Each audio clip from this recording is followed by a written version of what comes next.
Welcome to another discussion in environmental science, particularly Lecture 10, Biological Diversity.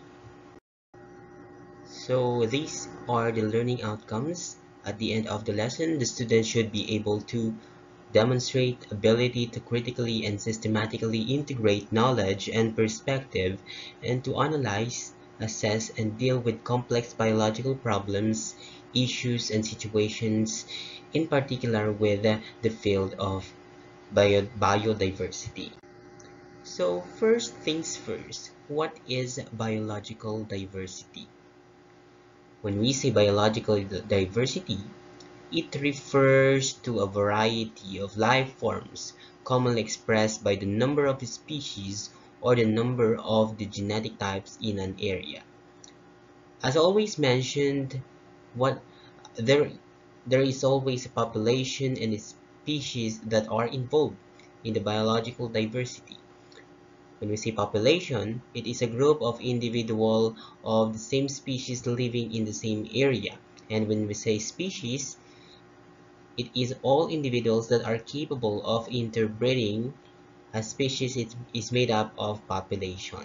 So going back to species, if an organisms are capable to reproduce, they belong to a specific species. Okay? So why people value biodiversity?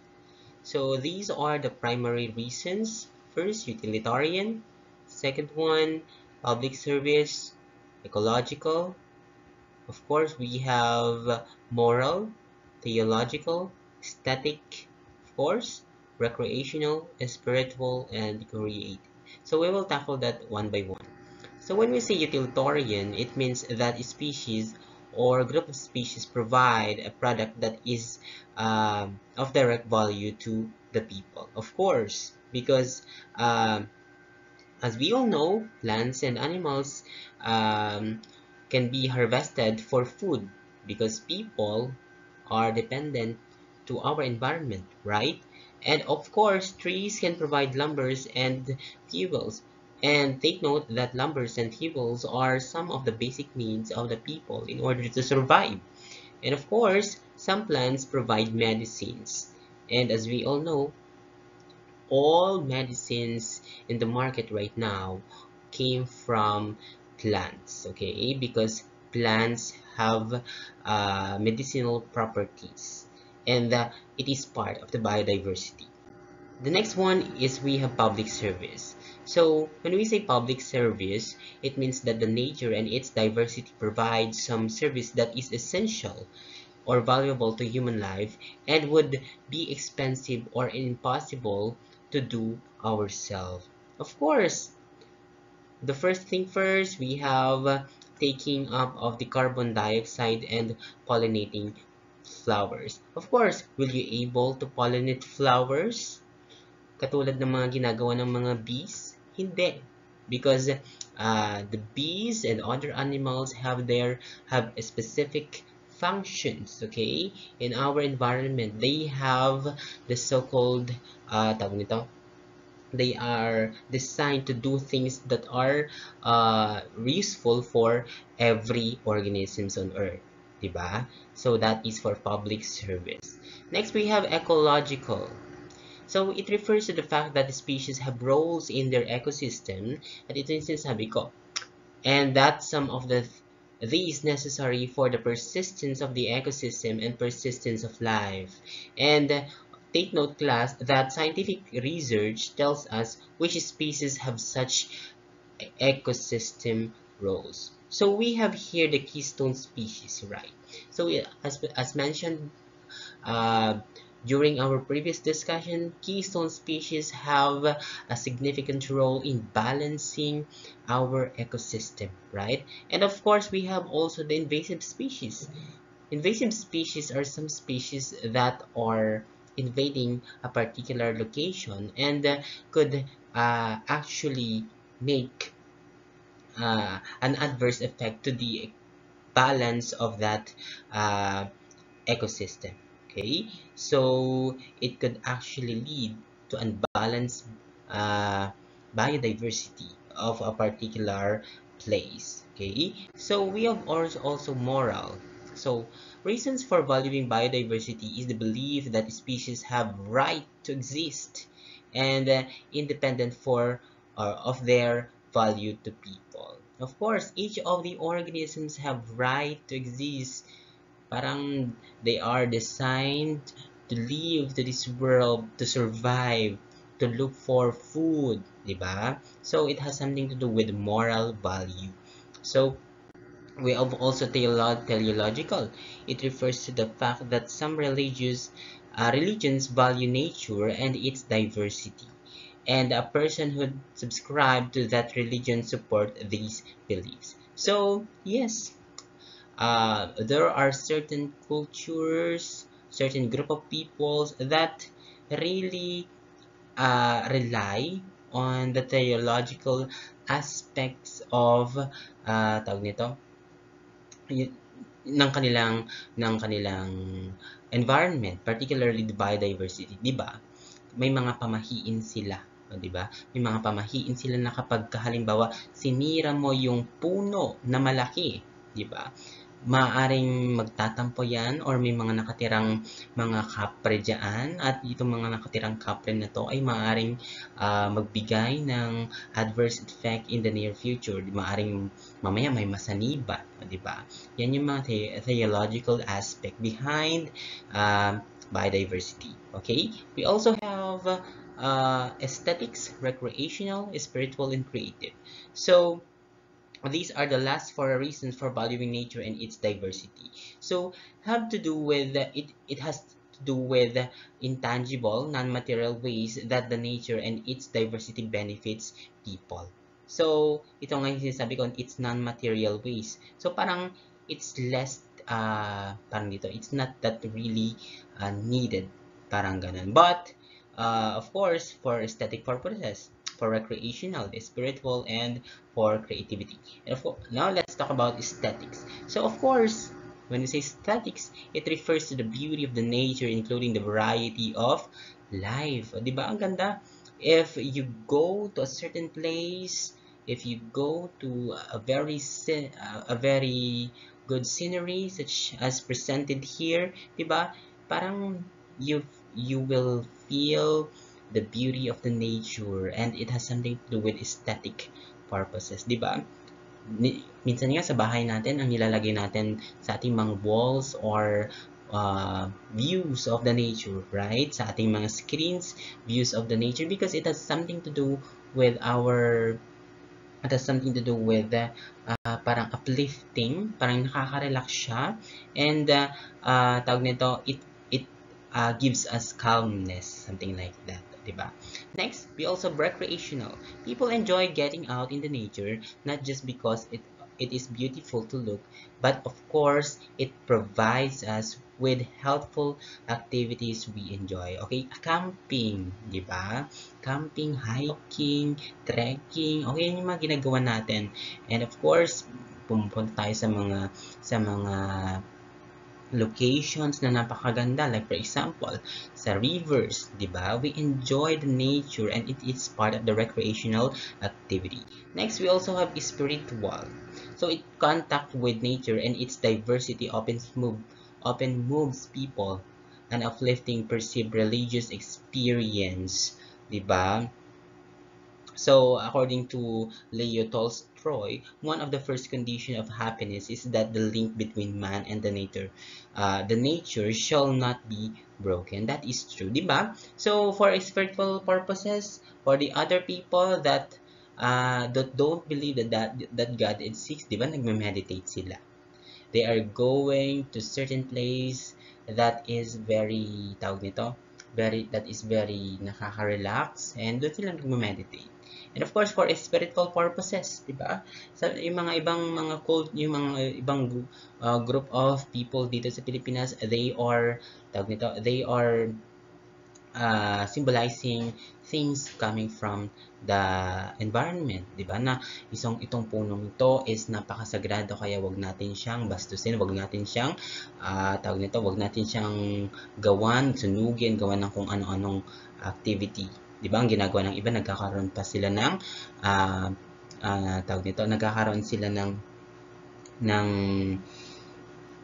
rituals before going to a particular place kasi they believe that that particular place is a sacred place for them, di ba? Particularly indigenous peoples.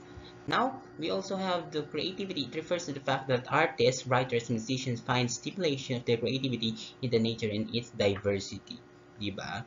So, yes, for painters, di ba? Most of the painters, the foundation of their creativity comes from the natural environment or from our from biodiversity, di ba?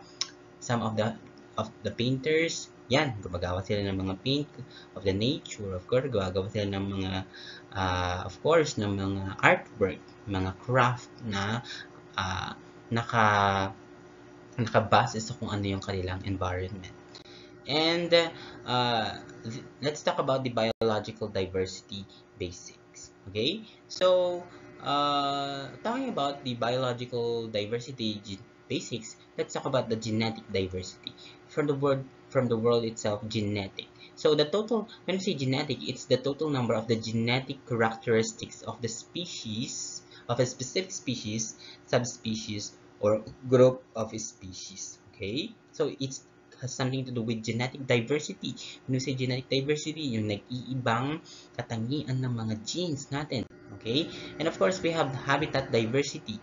Diba? We have already mentioned about the world biomes wherein may mga animals na nagtatravel to a particular kind of environment. Polar bears, pwede bang makapag-thrive sa rainforest? Hindi.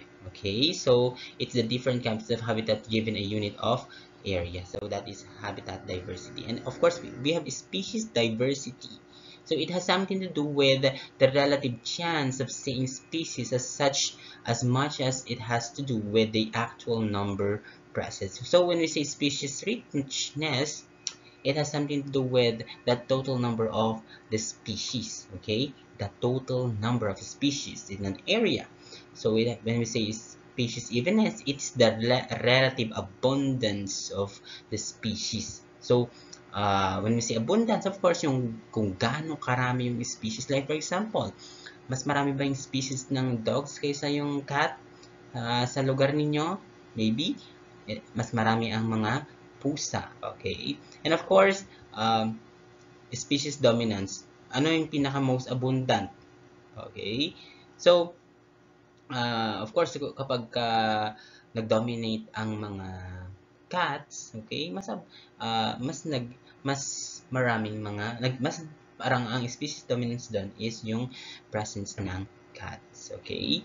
So, that is the species diversity. Now, take a look at this. Which community is more diverse? So, sino nga ba? Anong community? Is it community A or community B? Anyone from the class? Sino yung mas marami, mas diverse? Okay, so we have community B. So if your answers are community B, you are correct. Because as you can see, there are different kinds of animals here. Unlike here na makikita mo is ang mag-dominate dito is yung elephant, di ba? And yung konti lang ang populations ng lion, ng giraffe, and other species. Okay, so mas diverse itong community. Wherein, in species diversity, when ecosystems are lost, population of the species that make up the biological communities are also lost, diba? Because populations of species are important. Because a species may disappear from local ecosystem but remain in other. So, meron tayong katangian or characteristics na involved dito. We have the extirpation. When we say extirpation, it's the loss of the single population of a species. Okay? So, na-loss lang siya. Parang in a particular region, like for example, dito sa Cabanatuan, if halimbawa na-lost yung kapag walang masyadong lalaki dito or nawala lahat ng mga lalaki, okay, that is extirpation. So, Kapag naman extinction, it means that all population of the species have disappeared and this is a reversible situation. Like for example, kung nawala na lahat ng lalaki dito sa mundo, that is already extinction. Okay? So, that is species diversity. And we also have here the endemic species. When we say endemic species, these are species of plants and animals which belong to a particular region. When we say endemic, dun lang siya nagtatribe, dun lang siya matatagpuan sa region na yan. Like for example, here in the Philippines, we have different endemic species. We have here the tamaraw, okay? We have here Philippine katu, diba? We have here the Philippine crocodile, the the big eye frog, and the pitcher plant. Don't you know that pitcher plant uh, could uh, could only be found in the Philippines, di ba? Napaka-unique ng ating Philippine biodiversity.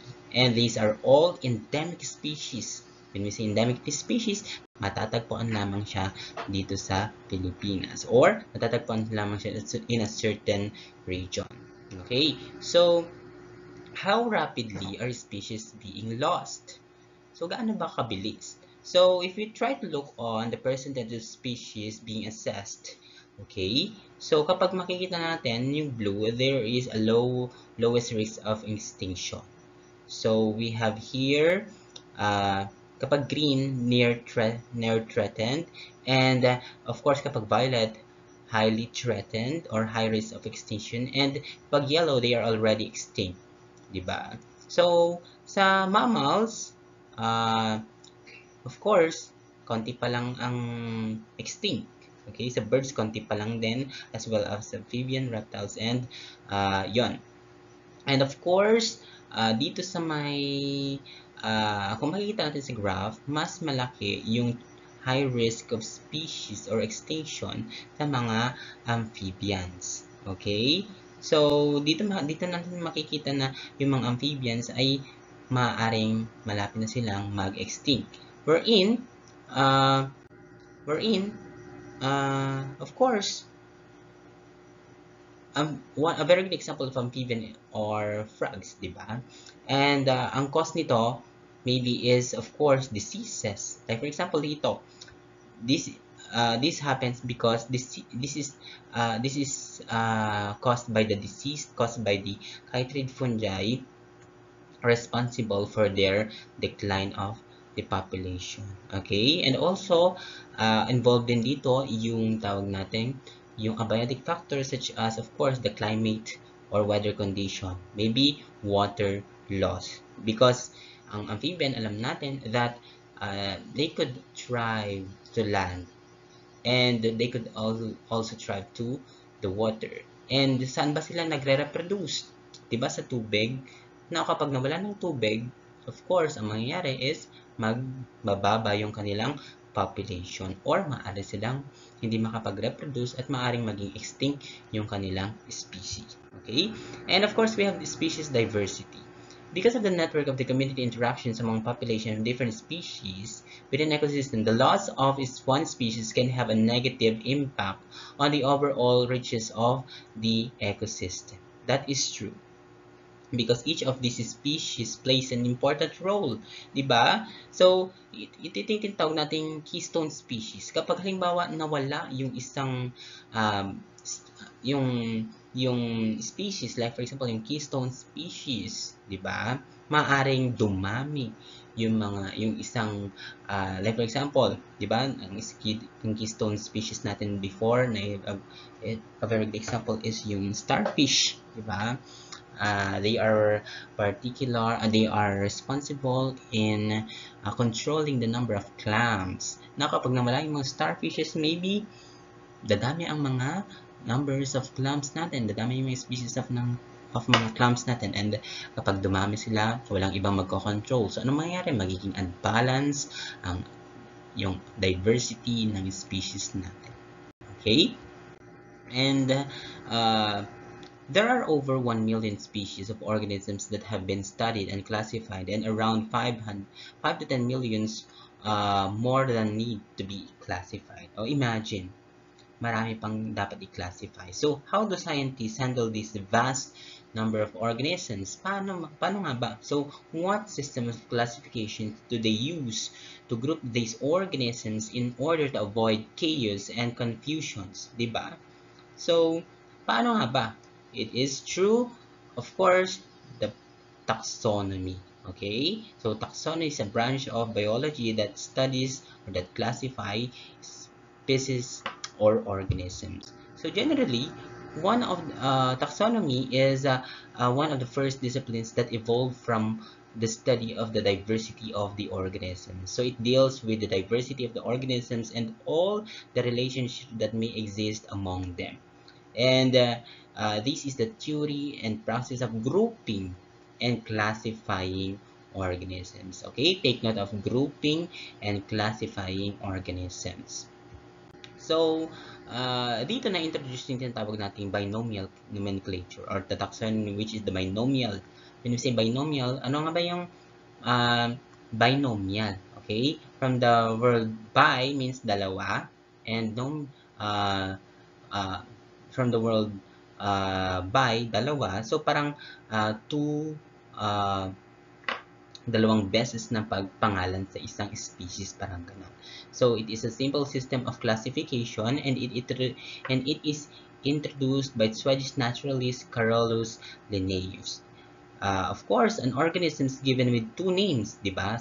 As always, as I've mentioned, because of its diba? Binomial. So, ano nga ba yung consider? We have the genus and species. So, these are Latin language. So, in writing the binomial names, the first letter is capitalized, while the species name starts with a small letter. So, the genus and species comprises the scientific name of a specific organism. So, scientific name is usually followed by the author's name in abbreviated form, underlined in handwritten and italicized if typewritten. So, kapag sinulat nyo, dapat is underlined, of course.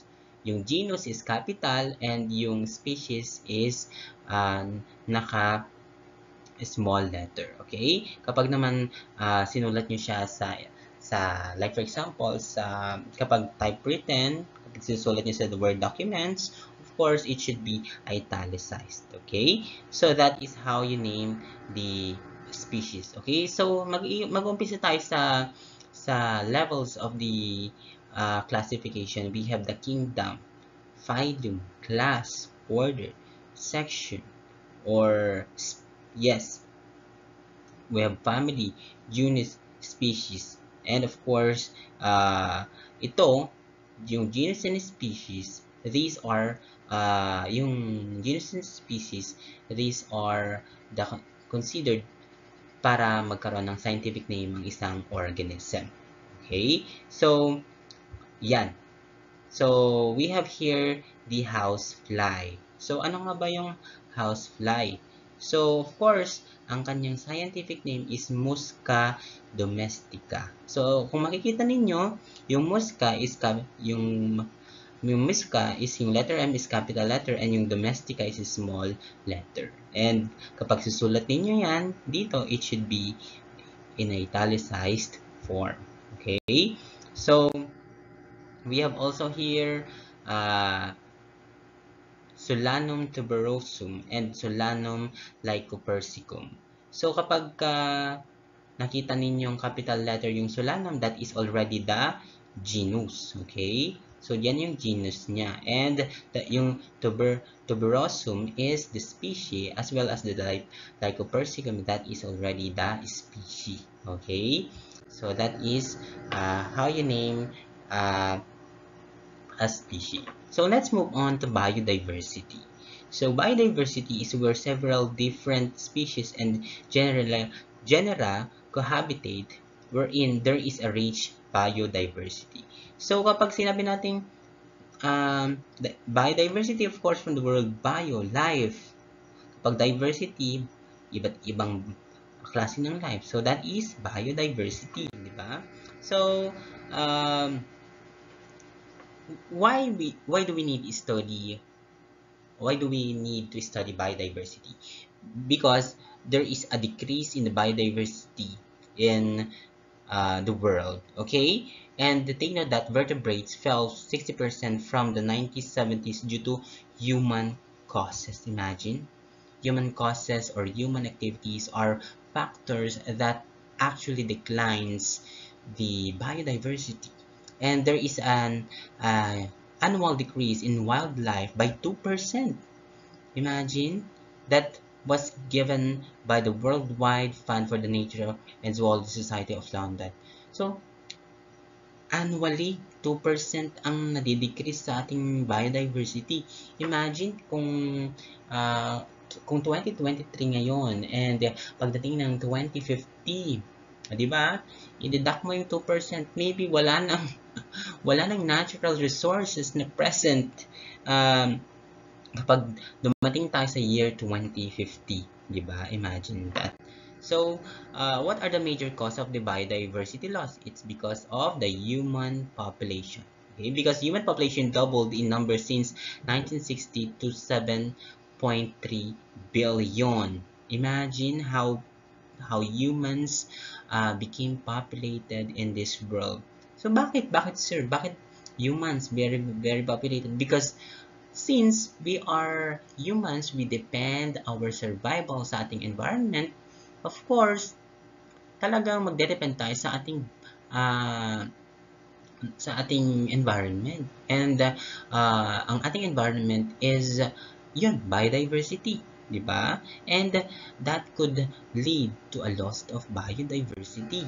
And take note that humans have industrialized the natural habitat of the wildlife as well as the marine life.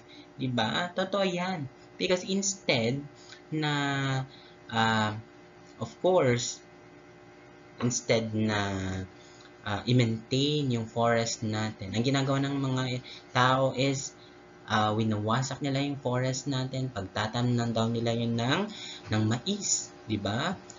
Para saan yung mais? For food security ng mga tao. Since dumadami na yung mga tao. So, anong nangyari sa forest? Anong nangyari sa mga nakatirang mga ibon doon? So, naghanap na sila ng ibang place. Yung iba hindi nakapag-survive. So, maaaring na-decrease na yung diversity ng species doon. O, di ba? So, leaving these creatures with no place to live could eventually cause their deaths. That is true. Diba? So, the disappearance of wildlife is at unprecedented rate. So, that is mentioned by Marco Lambertini, who is a director of the WWF International. Imagine, so talagang rampant yung pag-decline ng ating biodiversity. And kapag rampant yan, kapag patuloy na nagde-decline ang ating biodiversity, of course, it would lead to extinction. So, when we say extinction, the death of a species, the elimination of all the individuals of particular kind, diba? Extinction is a natural and common event in a long history of the biological evolution. And extinction and loss of biodiversity are major consequences of the human dominations of the earth, diba? Imagine, we are all the causes of the extinctions or the biodiversity loss in our world. So, ano nga bang dapat natin gawin? Okay? Of course, kailangan nating pag-aralan to, kailangan nating mag-raise ng awareness, kailangan i-educate natin sarili natin na pangalagaan ng ating biodiversity. Kasi kung hindi, of course, sa dami pa naman ng tao na hindi educated, tapos patuloy silang mag-consume ng mga resources, it could lead to mass extinction. So when we say mass extinction, it is described as the disappearance of the species at a rate of 1,000 faster than usual. Imagine. So disappearance of the species in a certain environment causes an imbalance in the ecosystem, producing more chaotic changes, and that harms the entire ecosystem. Diba? So kapag ka nagkaroon ng mass extinction, wala na. Kapag, di ba, as mentioned earlier, extinction is irreversible. Hindi na pwedeng ibalik, hindi na pwedeng i-control Z, di ba? So, So that is mass extinction. Now let's talk about the biodiversity and ecosystem. So understanding biodiversity within the concept of ecosystem needs a thorough study in the relationship of the biotic and abiotic factors. Ulit-ulit. Interdisciplinary approach is needed to the study of the ecosystem, and biodiversity play a major role in natural dynamics. So like for example here, large number of golden snail in a certain area of rice can predict a low production of rice harvest. Bakit? Kasi nga, marami ng mga kuhol doon sa may rice field. So kapag marami ng mga kuhol, of course, bababa yung production ng food. Diba? That is already an indication that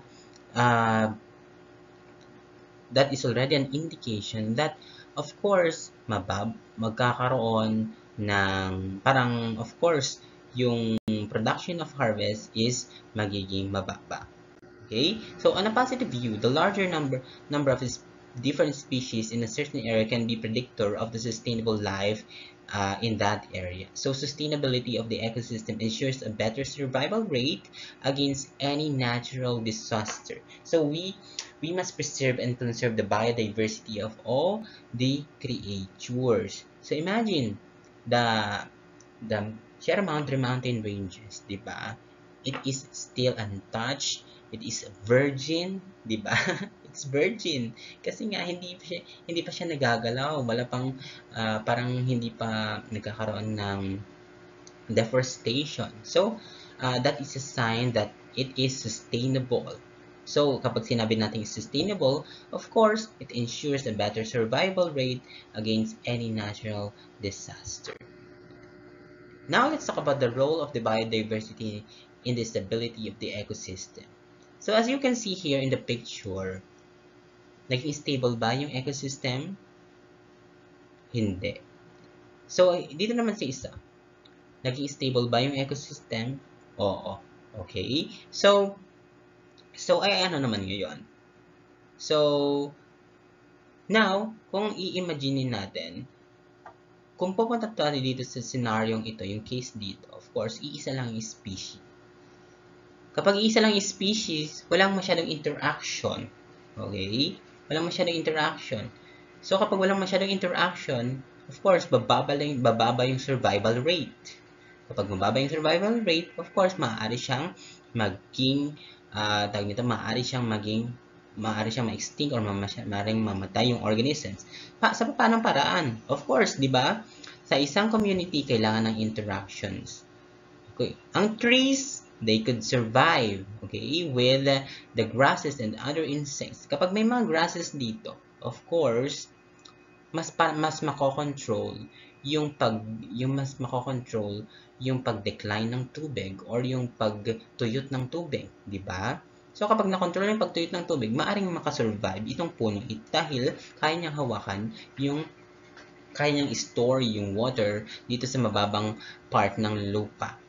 Now, kapag nawala na yung mga grasses dito, of course, ang mangyayari, siya na yung next na mamamatay. Kasi nga, of course, nawala na yung mga grasses dito. Unlike this picture, diba? It is sustainable because there are different organisms that interact. They are helping each other for them to survive. Although they are competing for the biotic or they are competing for other abiotic factors, but this is still sustainable kasi nga they have equal chances for survival. Okay, so people will always depend on the biodiversity, and our health will ultimately depend upon the products and services that we acquire from the ecosystem. That is true. And of course, dito na-mention yung supporting, provisioning, regulating, and cultural aspects ng ating ecosystem. Diba? So, what will happen if there are changes in biodiversity? So, human inhabiting the forest would disturb the natural order of life. That is true. So, of course, kapag ka na-disturb mo yung isang bagay, anong mangyayari? Katulad nga yung, like for example, kapag nag-aaral ka, kapag na-disturb ka sa pag-aaral, di ba, nakafocus ka, nagre-review, nag-aaral ka ng mabuti. Kapag na-disturb ka, anong mangyayari? Parang, hindi ka na makakapag-focus. nawawalan ka na, parang nawala ka na sa pedestal, parang ganun, wala ka na sa momentum mo para makapag-aral ng mabuti. Ganun din ang ating biodiversity. Na kapag na-disturb yan, parang magugulo ang lahat. It could cause chaos, di ba? So, trees and plants would be affected in land clearing operations where the houses would be built. That is true. Of course, kapag nawala yung mga ibang species, it could result to a species decline. So, kapag nag-decline isang species, of course, kapag naging unbalanced siya, yung mga ibang species maaaring maging invasive. So, kapag naging invasive yung mga ibang species, mas nag-dominate sila. Meron pa bang diversity ng species doon? Yes, may diversity, but yung biodiversity is unequal. Okay? Hindi na magiging sustainable. Okay? So, animals, insects, and all types of life forms in the cleared area would neither be displaced or most likely to be killed. Yes, they will be displaced. Diba? Mahirap ang ma-displace sa mundong ito. Diba? Class, kayo na-displaced na ba kayo? Yung dating boyfriend mo or girlfriend mo is na-displaced ka. Dinisplaced ka ng iba. Diba? Mahirap ang ma-displace. So, maaari kang mawasak kapag hindi ka nakapag-recover or maaari kang makapag-move on na lang or makapag-move to a certain place na lang para for you to grow. Diba? Ganun din ang mga animals. Okay? So, of course, kapag na-disturb ang ecosystem, the food chains might be damaged. Kung halimbawa, nawala yung mga grasses na sunog, anong mangyayari sa mga grasshopper? Okay? Siyempre, madedecline ang kanilang population. So, what will happen? Maapektuhan yung secondary consumer, yung frog. Magpa-fasting ngayon yung frog. Maghahanap ng ibang pagkain sa ibang lugar. So, kapag naghanap siya ng ibang pagkain sa ibang lugar, since hindi siya adapted to that specific area, maaaring makapag-survive siya or maaaring makain siya ng ibang predator such as a snake. So, kapag nakain siya ng snake, of course, makakasurvive yung snake. But as time passed by, of course, kung wala nang mga masyadong frog, maaaring mapatay yung snake or maaaring makain din siya ng hawk.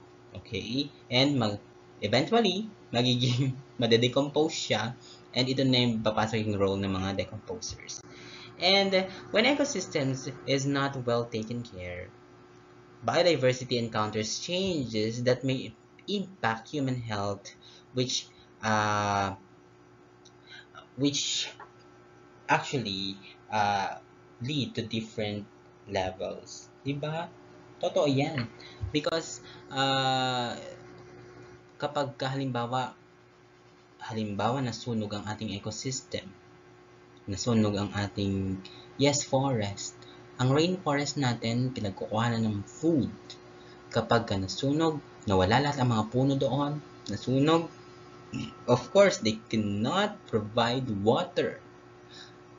Water, di ba? Ang water, kalimitan nanggagaling sa mga forest regions, sa mga mountainous areas. Kapag nawala ang tubig, bababa ngayon ang amount ng water. So, anong mangyayari sa mga tao? Magkaroon ng competition. Sa tubig, tataas ang tubig. Of course, yan, it's a domino effect. Kapag tumaas ang tubig, okay, magiging mahirap ang mga tao dito sa mundo. Okay, now let's talk about the threats to biodiversity identified by the United Nations Environment Programs. So these are the threats. We have the habitat loss and destruction, alteration of the ecosystem, competition, overexploitation, population and contamination, and of course, global climate changes. So let's talk about the habitat loss. Of course, kapag na-loss yung kanilang habitat, kung yung bahay mo nawasak, saan ka pupunta? Siyempre, pupunta ka sa ibang lugar. Major contributing factor is the inhabitation of human beings and use of the land for economic gains. That is true.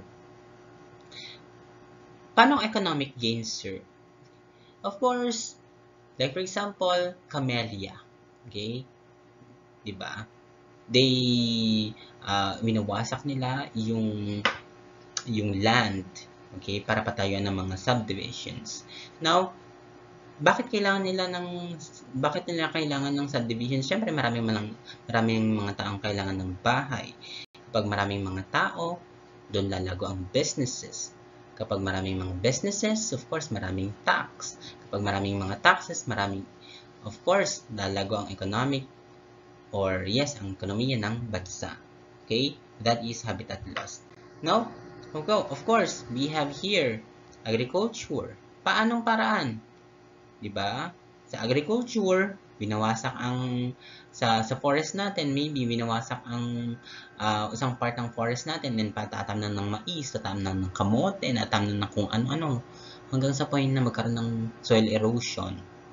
'Di ba? So, magkakaroon ng destruction. Next, urban development, as mentioned earlier, for urbanization, reclamation. Diba sa Manila Bay, meron tayong tinatawag na reclamation dun sa may Manila Bay na patatayuan nila yung Manila Bay ng parang extension, parang it's a extended city of Manila wherein patatayin ng mga business hubs, ng mga entertainment hubs, and other establishments. Diba? Deforestation as well. Ang logs kasi kailangan para saan? For building homes or houses. Diba? Puno, kailangan yun para makapag-create ng papel na sinusulatan ninyo. Minings. Of course. Bakit kailangan ng mining? So, kailangan magmina ng mga minerals. Diba? Yung mga carbon, yung mga nickel, mga magnesium, and other elements na kailangan ng ating kailangan for industrial processes and developments. We have also environmental pollution. Environmental pollution through it as a product of industrialization. Diba? Sa mga factories natin, yung mga cars natin, yung mga carbon emissions ng mga cars, yung mga appliances natin, diba? Because they are some components or materials that actually emits chlorofluorocarbons. Next, dam construction. Dam construction is in a way that, of course, kapag nag-create ka ng dam, maybe magkakaroon ng tawag nito, changes in the flow of water. Kapag magkaroon ng changes in the flow of water, maraming species ang maapektuhan. Diba? Power plants. Kapag nagkaroon ng power plants, in positive perspective, maganda. Kasi nga, of course, it will generate electricity. It could generate a lot of energy. But, however, kapag na-damage ang power plant, di ba? It could actually result to an adverse effect that will actually destroy our environment. Of course, irrigation and aquaculture. Sa aquaculture, yes, it is a very good example. Of course, kung napunta na kayo sa Pangasinan, di ba? It's home for the Bangus Festival. Di ba? So, kung makikita niyo is may mga cages yan. And each of these cages, nilalagay nila sa ating sea. Okay? Sa ating bodies of water. And each of these cages, of course, may mga tao dyan na nagbabantay at nagpapakain ng mga bangus. Now, yung pinapakain nila is feeds. So, yung feeds na yon, kinakain ng bangus. Of course. Now, kapag nakain na yun ng bangus, of course, ang mga bangus, saan napupunta ang mga waste product nila? Of course, tinatae nila. Hanggang sa point na itong mga feeds na ito, naging tae at napunta na dun sa may tawag nito sea floor. Anong mangyayari sa mga organisms na nagtatribe sa mga sea floors? Of course, maaari silang mamatay. It could lose the habitat destruction or habitat loss. Diba? So, dito na yung parang these are some of the threats to biodiversity. So, the alteration and sudden changes either within species or groups or within the environment could begin to change the entire ecosystem. So the alteration of ecosystem is a critical factor contributing to species and habitat loss. That is true.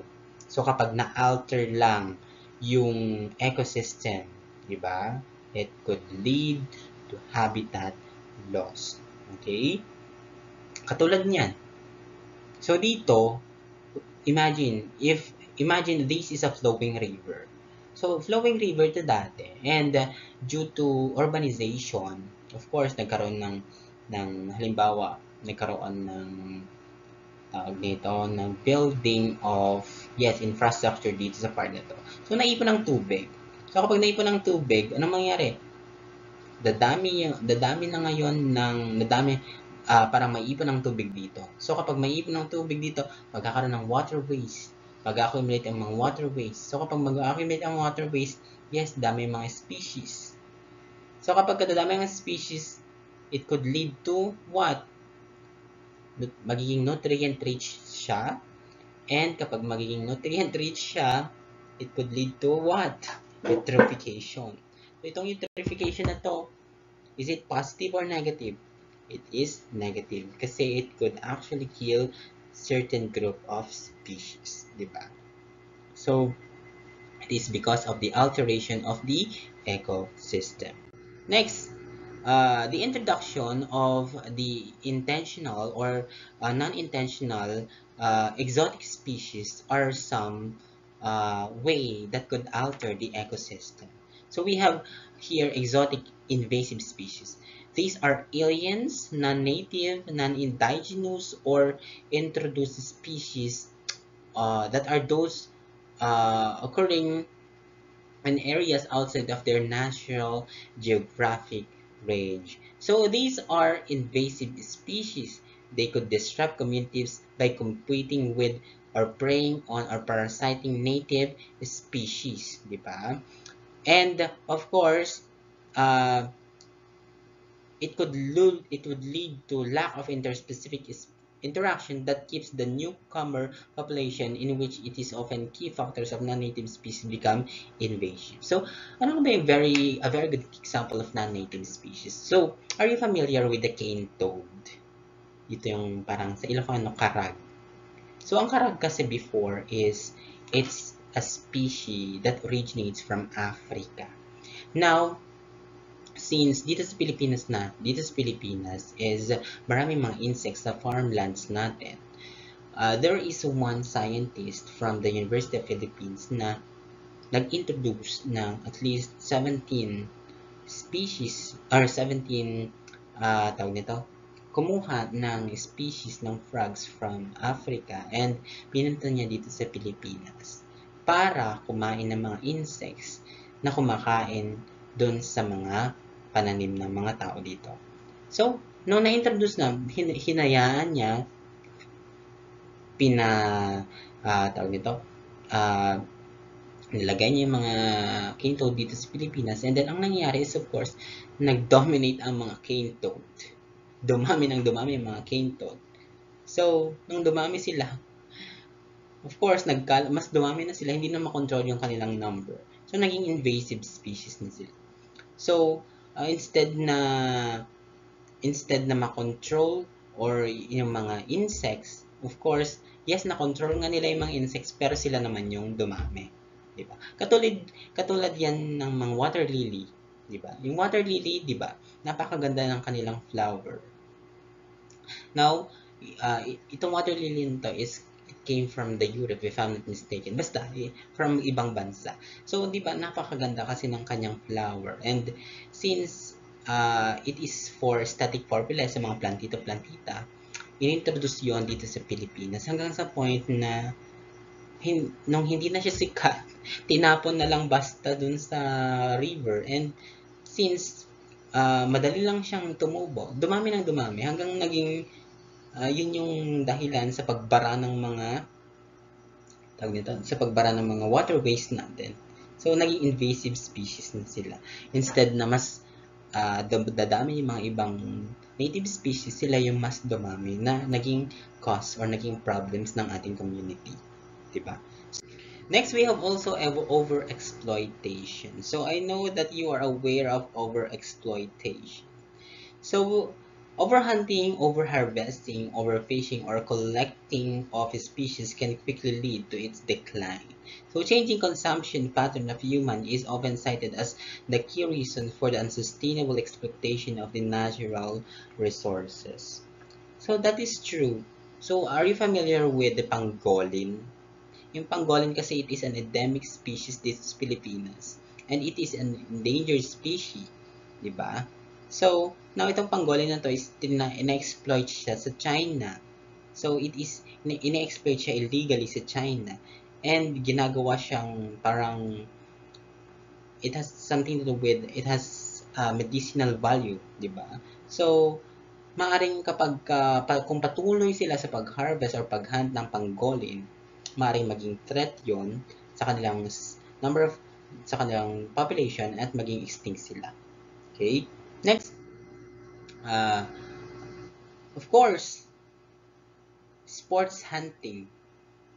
Sports hunting are very rampant sa ibang bansa, 'di ba? Kasi they have access sa tawag nito, sa guns, 'di ba?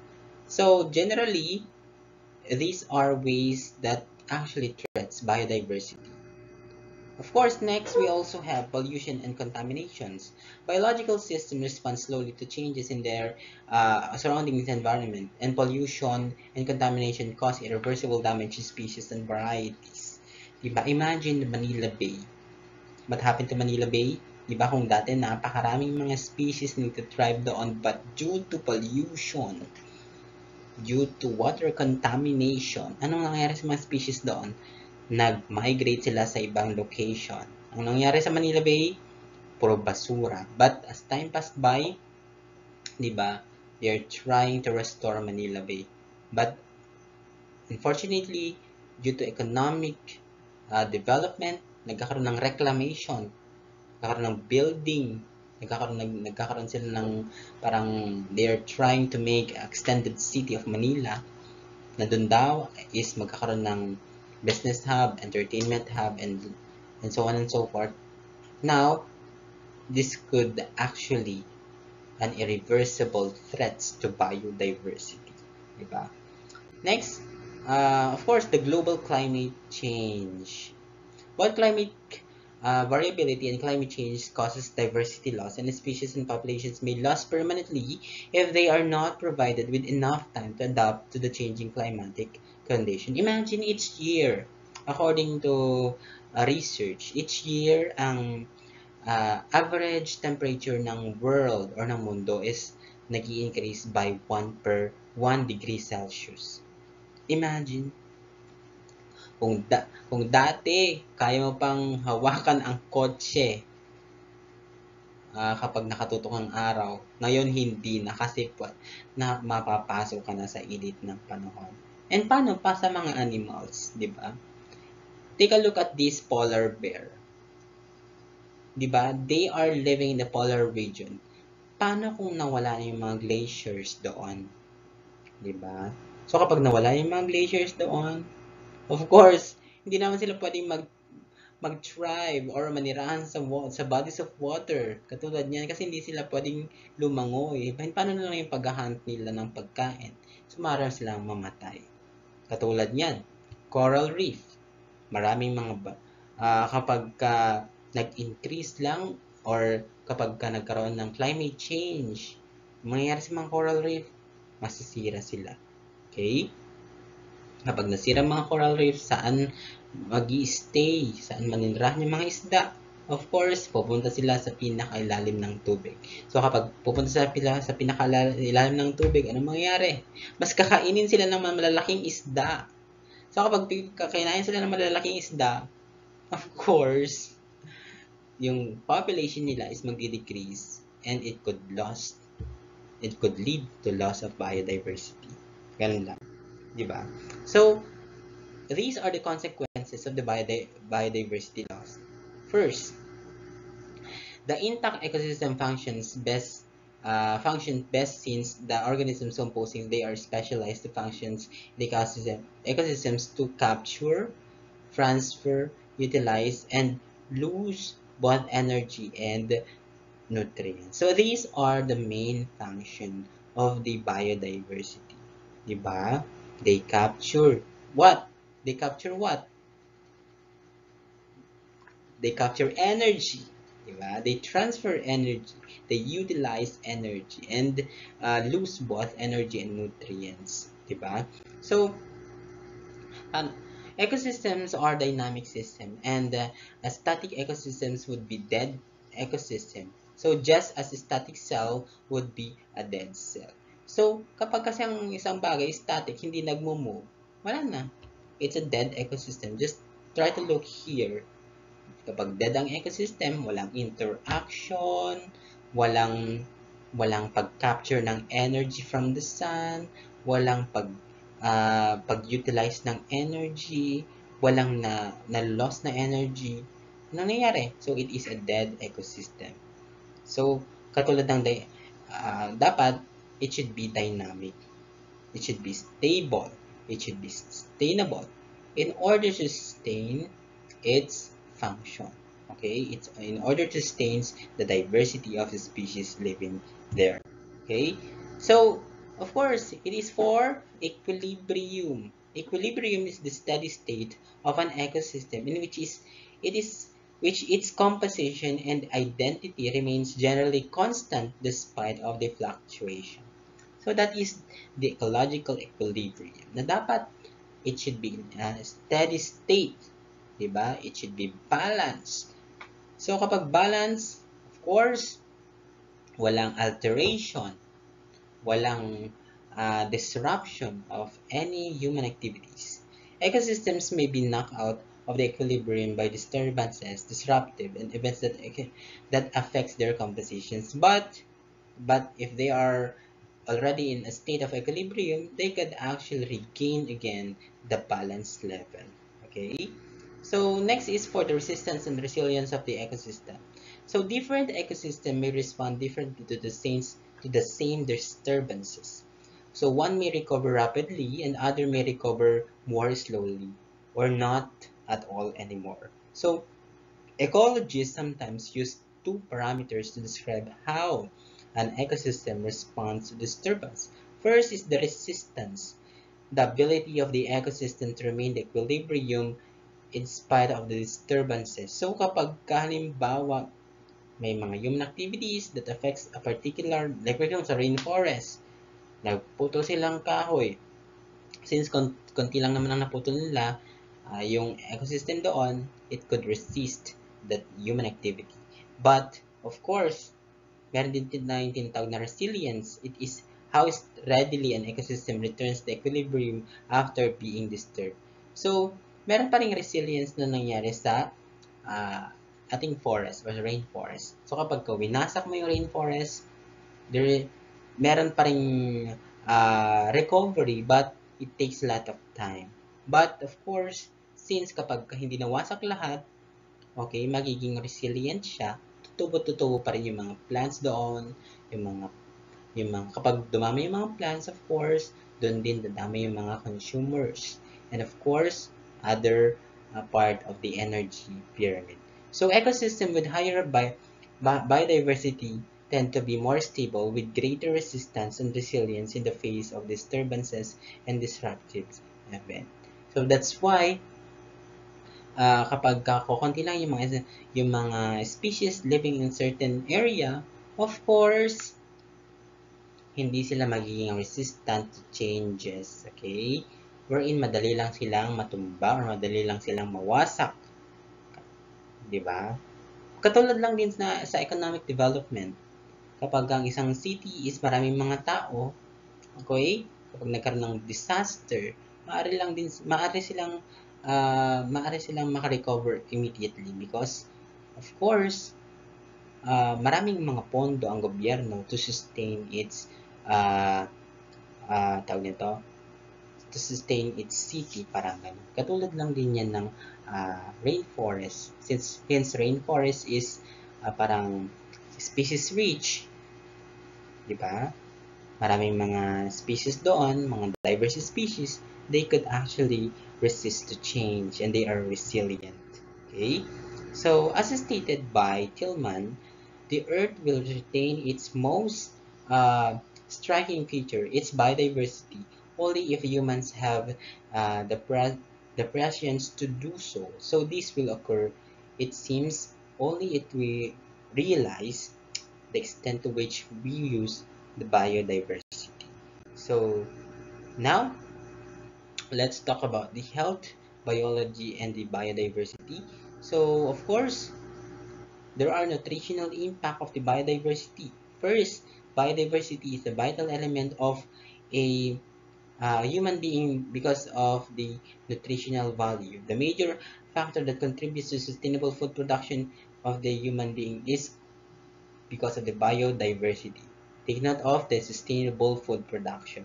So society must have access to sufficient variety of nutritious food as it is determinant of their health as human being. So biodiversity are actually tawag nito, are actually uh, the source of the food security, of course, the nutritious food, which is a determinant for uh, the survival of human beings. Next, all almost all living organisms are dependent to their environment to live and reproduce, and basic needs of organisms such as air, water, and habits are provided by its environment. That is true. The evolution of human beings was due to the improved access to these basic needs, and advances in agriculture, sanitation, water treatment, and hygiene have a far greater impact on human health and than the medical technology. So, although the environment sustains human life, it can also cause diseases. So lack of the basic necessities is significant cause of human mortality, di ba? So kung wala kang pagkain, of course, maaari kang mamatay. Okay? So environmental hazard increase the risk of cancer, heart rate, heart disease, asthma, and other illnesses, di ba? It's because of the physical pollution, toxic chemicals, food contaminants, and so on and so forth. And of course, we have social, dangerous work. Paano? Of course, sa mga industrial uh, areas, di ba? Poor housing conditions, di ba?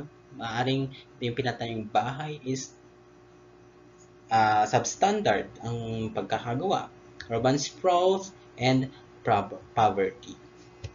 So, unsafe drinking water and poor sanitation and hygiene are responsible for a variety of infectious diseases such as schistosomiasis.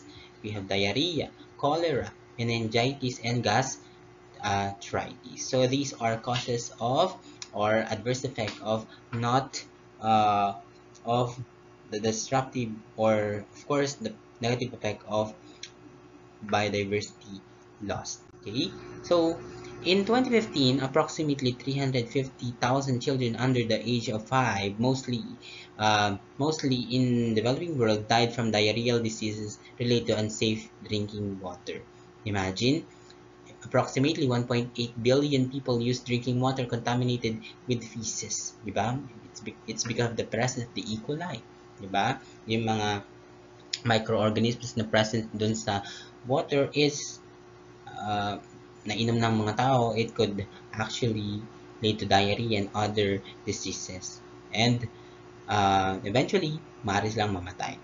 More than 2 billion people lack access to basic sanitation.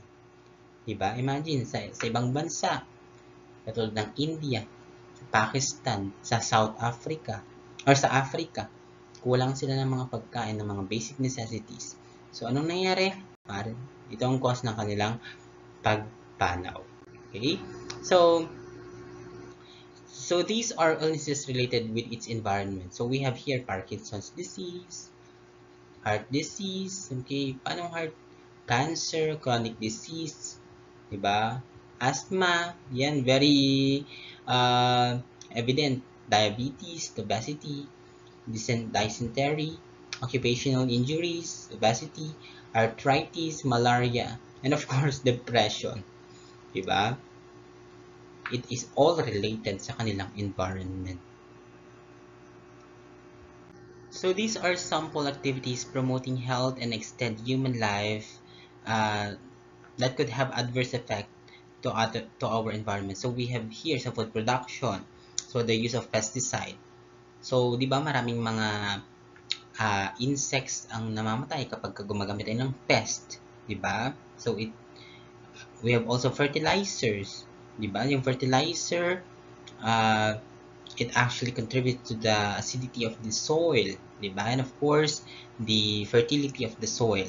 Soil sanitation, salinization, of course, waste produced by livestock, carbon emission from food and manufacturing, transportation, deforestation, overfishing. So, we have also sa healthcare facilities, hospitals use largely quantities of electricity and fossil fuels, di ba?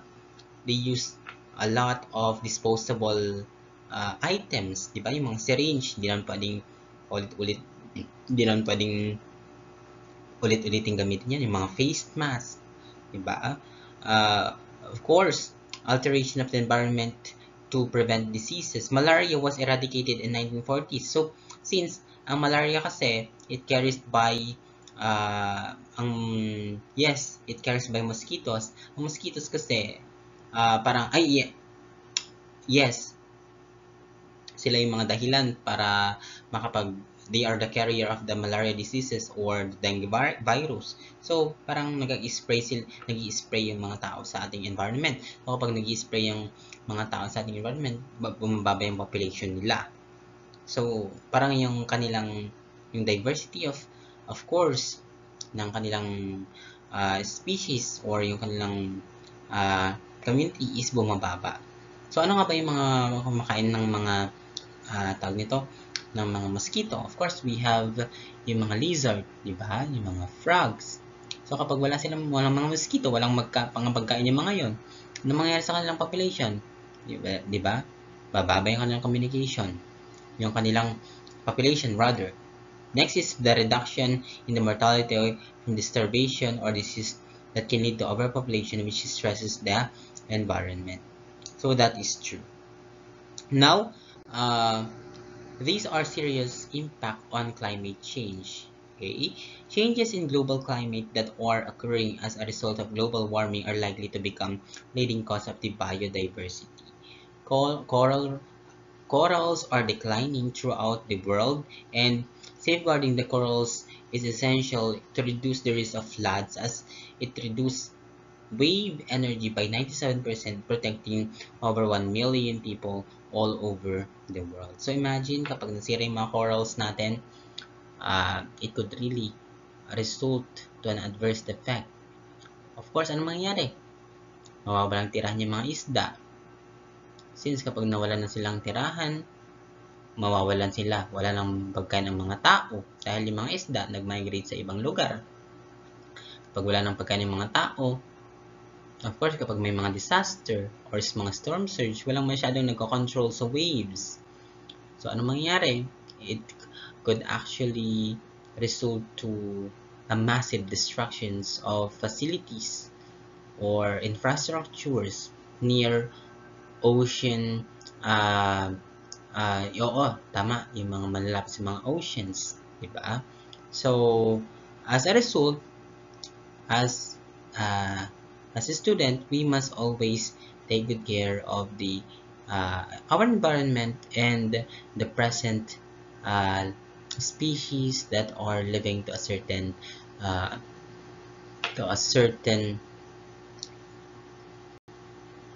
location.